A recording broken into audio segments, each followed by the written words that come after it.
नवी मुंबई पुरता नाही तर संपूर्ण भारतामधले जे इनऑर्बिटचे स्टोर आहेत त्यांच्याकरता हा मेल आहे आणि असा मेल आल्यानंतर पूर्ण मॉल व्हॅकंट करणं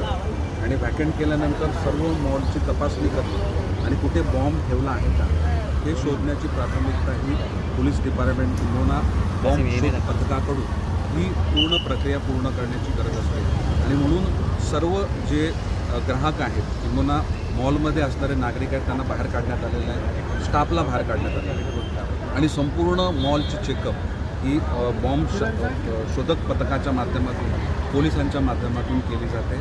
ही योग्य गोष्ट आहे की अशा प्रकारचा मेल आल्यानंतर तो मेल खरा आहे की खोटा आहे हे करत असताना एखादा धोका होऊ नये याची काळजी घेतली पाहिजे आणि पोलीस डिपार्टमेंट बॉम्ब शोध पथक त्यांचं काम योग्य पद्धतीनं करत आहे. नागरिकांना